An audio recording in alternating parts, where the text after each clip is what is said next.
I need to, and you guys are there, and it's pretty awesome. Technology is a beautiful thing, I guess, because without it, I wouldn't be sitting here right now. Without TikTok, I wouldn't be sitting here right now talking to you guys. I'd already be like 15, 20 beers in on a vacation weekend. But that's how it's worked out for me. Sobriety's brought something. Like I said, I've lost some friends that I miss a lot, and it's not by their choice, it's by my choice. I had to distance myself from them. That's just the way it's got to be, because, at least for now, I have shown up to their houses and been at their parties, but after 45 minutes of being there, I got to be like, hey, honey, start nudging my wife, like, I got to get the fuck out of here. Like, this is driving me crazy. I had somebody actually hand me a bottle full of whiskey at a party not too long ago. In 6 months, yeah, I got 6 months, but that's not a long time, you know what I mean? And I was only maybe 4 months in when that happened. But it was a Buffalo Bills thing. You know, I was at a Bills game, and you had a Bills Mafia, and it had this logo on and all kinds of shit. And it takes the lid off it and hands it to me. And I'm standing there with this bottle in my hand, like, ooh, shit. I had to just be like, that's cool, man. I handed it back to him. And then 2 minutes later, out the door and went, because I couldn't stay there. Because there were just coolers full of beer everywhere. There was whiskey everywhere. But that's just the way my friends roll, man. And I've had to distance myself from it. But I appreciate you listening to me. I'll let somebody else go before I ramble on about other shit for 45 more minutes. Scott, are you in Buffalo? I'm close to Buffalo. I'm in between like Rochester, Buffalo, and Niagara Falls. I'm in the middle of nowhere. I live in Watertown. And bringing up the worst thing that they put on Facebook. You know, when you really think about it, your dealers are sitting there waiting for you when you get off of like when watching you when you're in rehab or whatever, waiting for you to get out. As you just posted, your mom passed away, your brother just passed, your cousin OD'd. You know what I mean? The shit that you're posting on Facebook, your dealer's sitting there looking at it, waiting for you to get out of rehab, and you think they're your friends, but in reality, they're not. They're going to bring that shit up at the closest gas station as you go to get your cigarettes. You know? And then next thing you know, you're right back to using after that 30-day stint of your rehab. So, can you really say that you're friends, to be honest? You know, and that's where I look back at was I really getting rid of my friends, or was I just getting rid of acquaintances that really didn't matter? You know, and I also remember the back then of like the stuff that we used to get into. You know, when it came down to it, would they have rolled on me if something really would have majorly go down? Or would they have not? You know, and then I go back to sobriety, man. It's hard to make friends these days. You know what I mean? It's hard to talk to normal people. You know, I walk into church and I have neck tattoos. I have tattoos and stuff, and some people look at me like, "Oh, are you a felon?" Yeah, yes, I am. You know, and they just give me this weird look. Oh, don't sit next to him. You know what I mean? So it's hard to make friends wherever I go.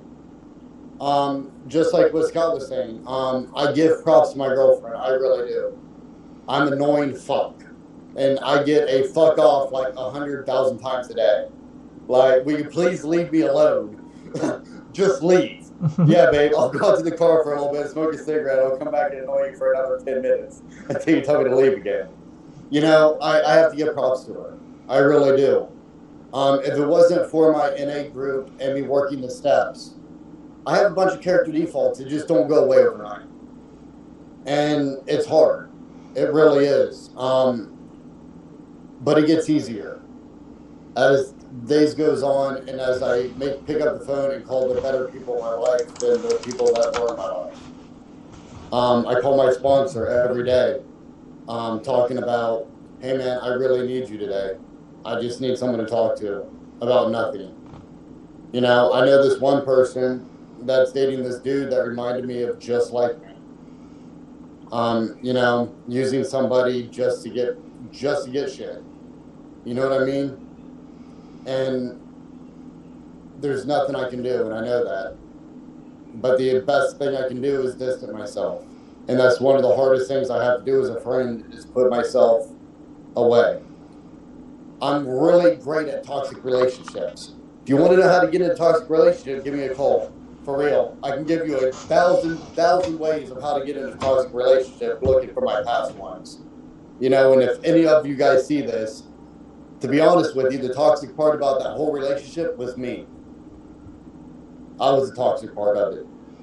And by working my steps and seeing my character defects and having God remove those defects in character, I can be a better person for my girlfriend that I have now. You know, this shit doesn't change overnight. But the best thing I can do is be there for the ones that need me today. And that's the best I can do today, is being a better person than I was yesterday. You know what I mean? Thanks for letting me share. Thanks for sharing, Caleb. Hey, I gotta be honest with you though, my wife loves it when I annoy her. She might say she don't, but she's fine. She's fine. She likes when I stick my finger, and she likes when I stick my finger in her ear, mess up her hair. Right, you lick it first, though, the what, Willie? Thank you for sharing, Caleb. That was really good points. All right, who has it gone? Ben and Tyler, right? Yeah. I'll chime in, I guess. I'm Ben. I'm an alcoholic, and relationships is a good topic because I never was able to have many relationships. I thought I did. You know, when I was back out there in my active drinking, like Scott touched on, you know, I thought I had a lot of friends. I actually had a ton of friends when it boiled down to drinking, right? Because if you went out in my garage 3.5 years ago, I always had a full-size fridge that was full of beer. You know, like I used to go out every Friday right when I got off work, and I would spend $200 to $300 stocking my fridge up. And then my friends would all show up on Friday, and they were my best buddies because they knew there was cold beer in the fridge, right? They always knew that I had a full bottle of Jack Daniels sitting on my garage counter, and they always knew that I had a fridge full of beer. And when I got to the point, man, where I literally drank myself to near death, you know, ended up in the hospital, was suicidal, the whole 9 yards. None of those people were around, you know. I remember I couldn't talk to anybody for about 5 or 6 days when I first went into the hospital because, I just couldn't. I was too out of it, and they ended up taking my phone and all my belongings because I was suicidal, so I couldn't have anything on me except for a hospital ward or a hospital gown. And I was basically locked down in the hospital. Actually, at one point, my first day or two there, I was actually handcuffed to my hospital bed. I couldn't leave. So that was when I really found out who's my friend, who's not my friend, right? Because when I finally got my phone back 5 days later and I was off suicide watch, the only person that walked into that hospital to see me other than my family was a stranger that I didn't know. It was a person from AA, and he came into the hospital to talk to me. And the doctor actually was the person who got this person to come 12-step me. And that's when I learned really quickly that it's not the company you keep that matters, right? It's, you know, you can have a complete stranger that you've never met in your life that cares about you more than somebody who sits there all day right beside you, right? Because I never got one text from any friend that was at my house every weekend when I was in the hospital, right? And the reason why, it's not their fault. The reason why is because looking at me in the hospital like that, in that kind of shape, it made them realize that they were going to have to take a big hard look in the mirror at what's coming for them, right? There was a big hard reality to look at that, you know, they didn't want to admit they have a problem. They didn't want to admit that the stuff that we were doing together was toxic. We were destroying our lives. And seeing me fall was too big of a reality check for them to handle. And I've come to terms with that, right? I don't resent any of those people. And to be honest with you, if they phone me today, I still pick up my phone and I still talk to them, because I don't hold any resentments for that kind of stuff. Because how am I going to hold a resentment towards somebody who doesn't even know they're sick? You know, it's like me having a resentment towards somebody for having cancer or MS or whatever the hell it is, right? I mean, they're in the same position. They don't know any better, right? They weren't given the gift of sobriety to run through those 12 steps that are difficult and hard. They never got that chance to do those things. So why am I going to resent them because they didn't have that chance to do that kind of stuff, right? I was given the blessing to do that, so I'm just going to be appreciative that I have what I have. And you know what? One day, those people may look at me and say, hey man, I need help, right? I've hit a point where I can't take this anymore, and you know, I've seen you turn your life around, and I want what you have, right? And that's the best I can do for anybody at this point in my life, is try to live the program that I have to the best of my abilities in all aspects of my life, so that the next person, you know, the next poor son of a bitch who walks through the door, he wants what I have. You know, if I'm going, and I do it all the time, and you guys see me on TikTok all the time. There's every now and then I'll lose my temper, I'll lose my patience, I'll whatever, right? That is showing real recovery, right? Because nobody's perfect. Nobody runs a program that's flawless, because we're not God, right? The reason why we came into a program and we got this thing called a higher power is because we're not the higher power, right? So times when I find myself beaten down, resentful, angry, those are the times I really got to look at it and go, holy shit, you know, I've completely forgotten that I'm not in control of this. You know, there's something bigger than me. And I heard something said the other day, and it made so much sense to me. You know, does God give you more than you can handle? And the answer is absolutely He does. Because there's times where He gives you more than you can handle, because you need to realize that you need to depend on Him sometimes, right? And that's exactly what happens to me in my life, right?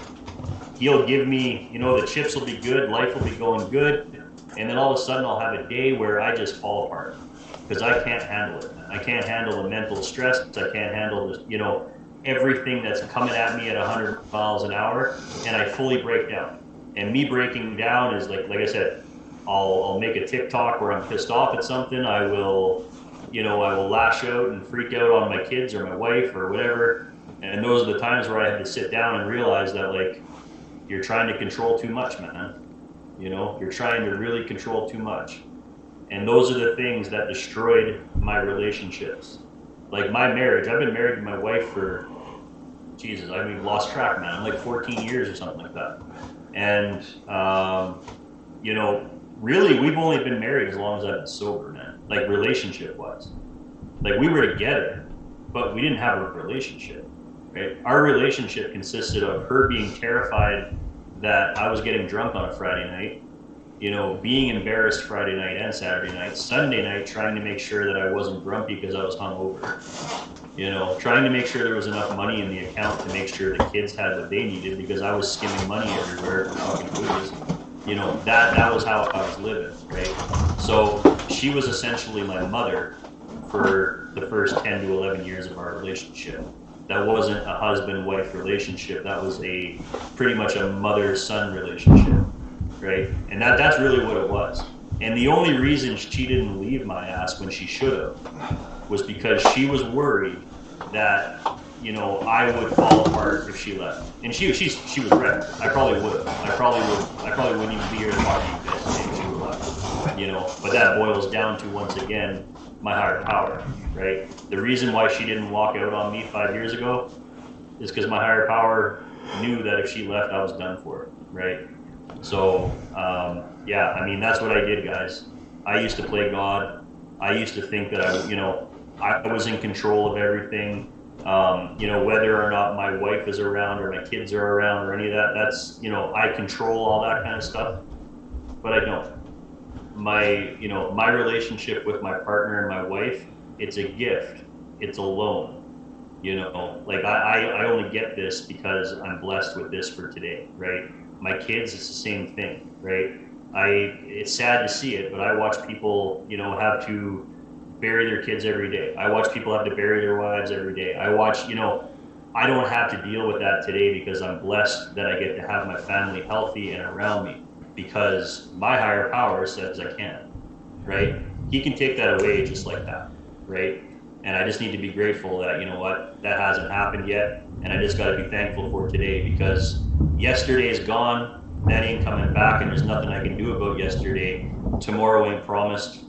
2 o'clock tonight, I could fucking die in my sleep, who knows? So I just got to worry about right now till the time I go to bed, and anything past that is too much for me to handle. So thanks for letting me share. Love you guys.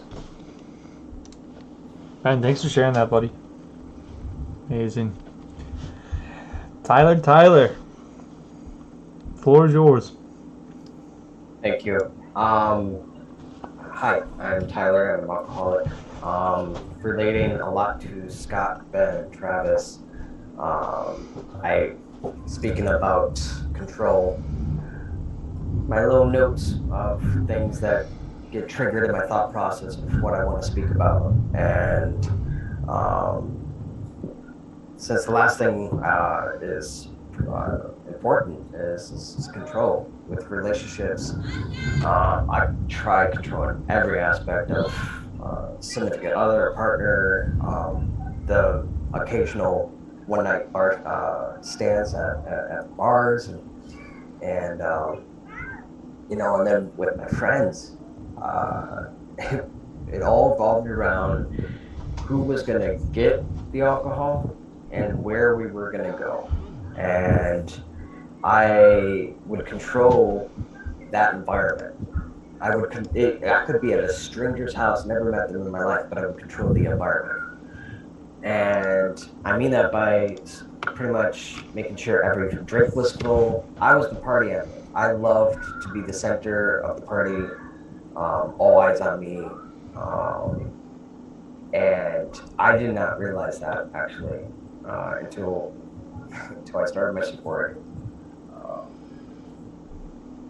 I really have pushed a lot of good people away, and a lot of my friends that I thought were my friends aren't there. I'm learning that I have to completely start all over on everything that I knew what was over the past 10 years. And I'm grateful for AA, and I'm grateful that my sponsor, he's relentless and has sent me a book called Living Sober, and sent me homework to do pretty much every day. And I find myself, when I read something and I think about it too much, I end up getting off the complete subject. And with the relationships that I have been given with AA, I can always come back to them. I can always come back to the people in the group, and that, I think that's what matters for me, because I got my beautiful girlfriend and her daughter, and that's it. Everyone else, they're not a part of this. Either they remove themselves or I remove them, because they're doing exactly what I was doing. Drinking a 2/3 bottle of whiskey and being a party animal, and then being a complete dumb, screwing something up, pissing someone off, and doing it all over again the next day too. Waking up saying, "Oh, that's funny," and grabbing the bottle again. And I pushed a lot of people away, and I see that now, because I have some good childhood friends, and they left me maybe 6 years ago. Just stopped talking to me out of the blue. Even blocked me on Facebook.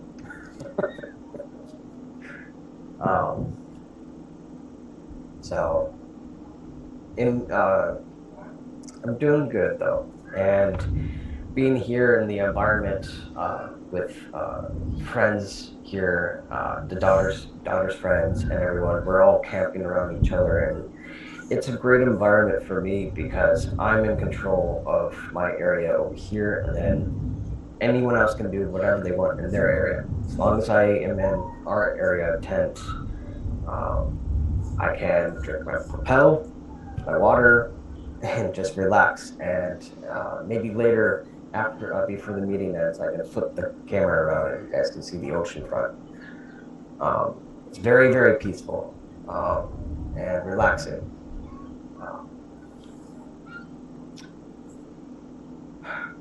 The one thing I actually would like to leave with it is something that I've been battling over the past couple days, is the purpose of my sororities for me.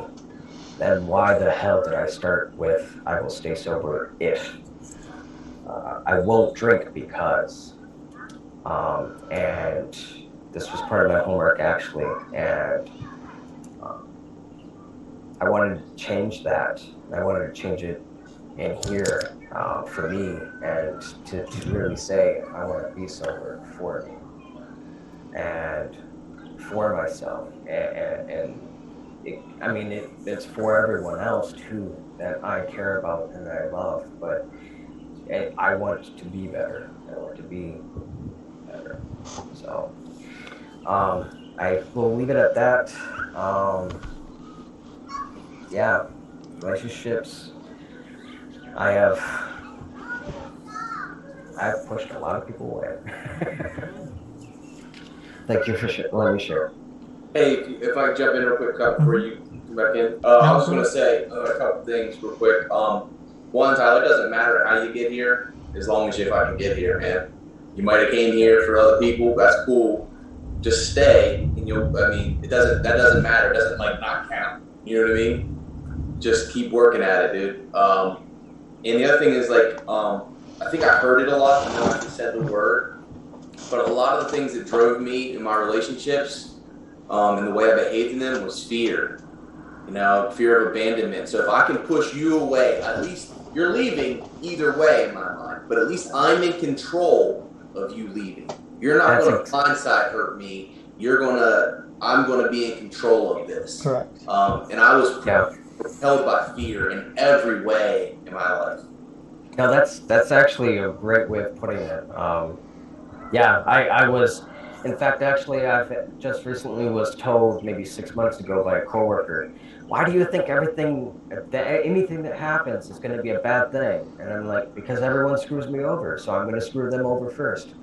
I was always in fear. I was the one to screw up. Yeah, you're exactly right.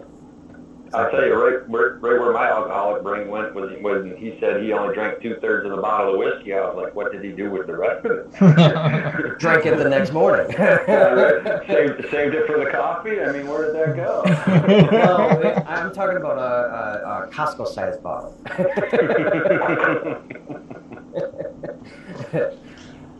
Awesome, man. I really enjoyed that topic. We were talking a couple weeks ago, not last week, a couple weeks ago, about bringing up for the next week topic for talking about MAT and people's experiences with them. I would like to keep it judgment free. Everyone has their opinion. You can express your opinion any way you want, just as long as it's not hurting other people around them. If I don't know if that's okay with everybody in here, but discussing some MAT topics. I've gotten to know a lot of the guys in this room pretty well, and I don't see anybody in here being judgmental. Not at all. Not once. Not at all. It's just. I think it's a super, super important topic, especially in recovery. It is. Whatever. I absolutely agree with that. Yeah. If it helps save your life, I'm on MAT myself. I have been for 3 years. And honestly, I can't tell you how many times I've been on MAT and I've abused it and I've used it wrongly. Instead of letting something actually just work into my life, I took advantage of it. So I definitely have my take on that side of it, and I definitely know other people have their share of different experiences. So it was something brought up. The stream kept cutting in and out. Just I don't know. Everyone in Clayton right now is having internet issues. So if you see 6 men's streams on the YouTube channel, it's all one.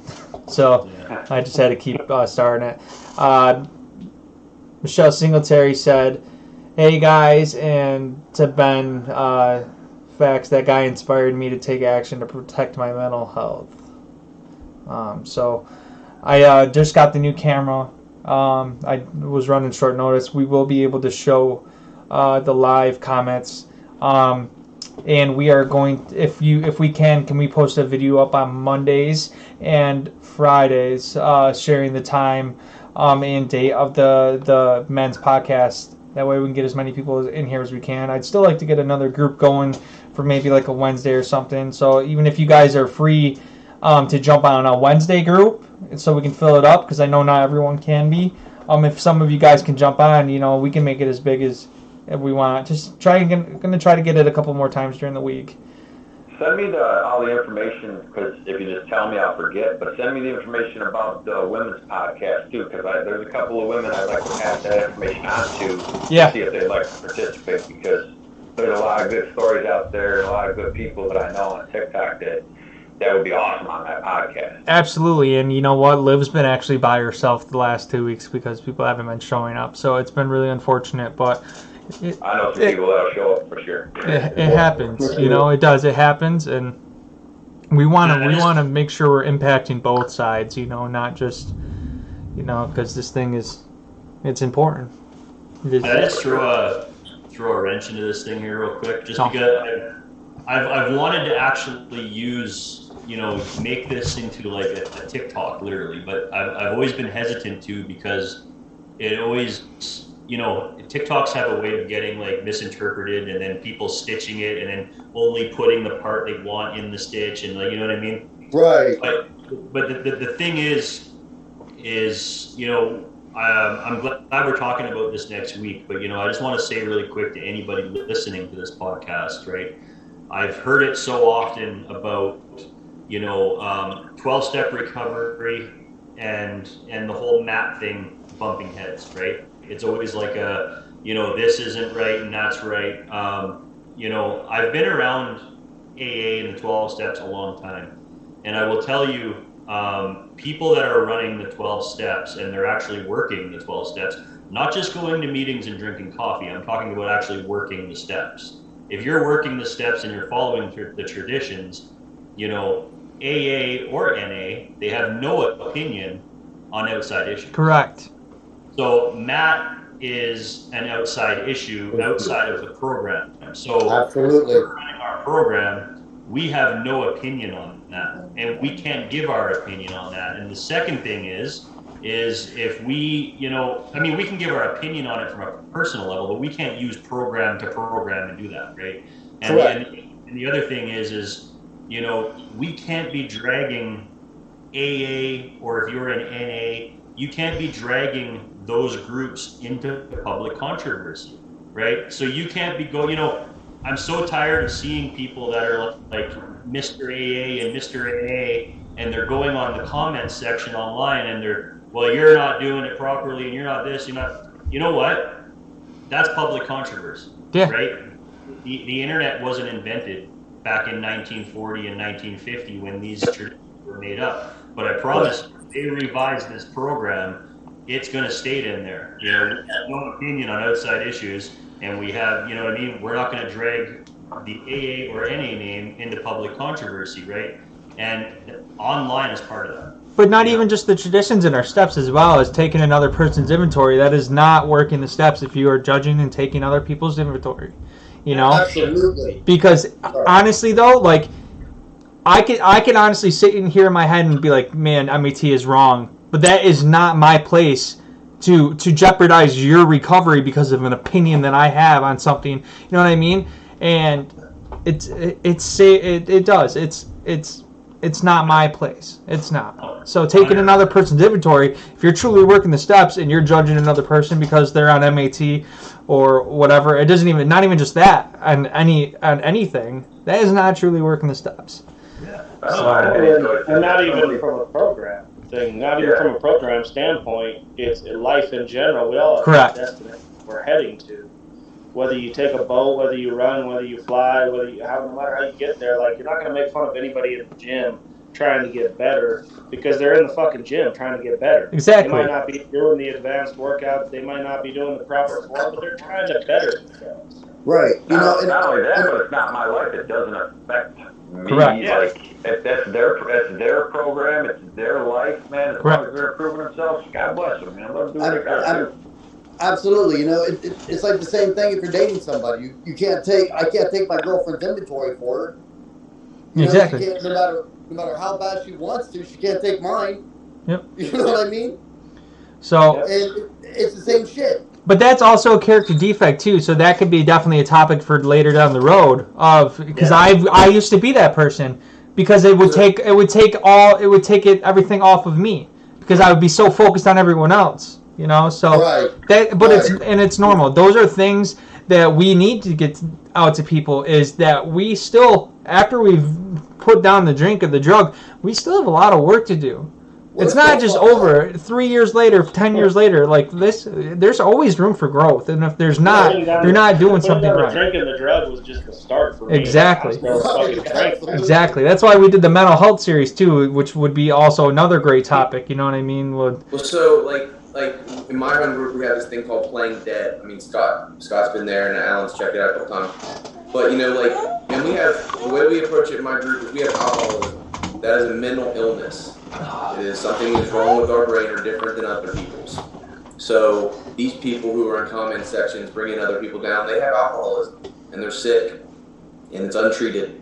And as we do in our group, we play dead and just pray for them. Because getting into an argument, you're only like, what positive can possibly come out of that? You know, I just try to keep that in mind. These are they're sick just like us. They just might not see it like we see it, you know? Right. Hey fellas, I gotta hop off. I got my family downstairs and we're No, Scott. No. But this is a great topic for next week. I mean, we kind of covered it pretty quickly in like 3 minutes, but it's something we can talk about more. Absolutely. You know, I love you guys, and I will see you next week. Absolutely. Later, Scott. It's great meeting you. You know, with that mental health thing. NA actually has an IP pamphlet. There's an IP for mental health. If anybody was interested in that, if you're in NA or something, there is an IP for that. Awesome. Thank you. Yeah. Thank you.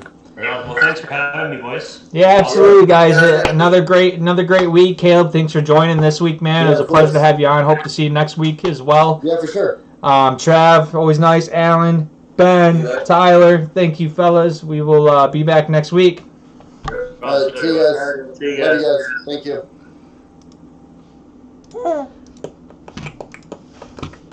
How many people coming in?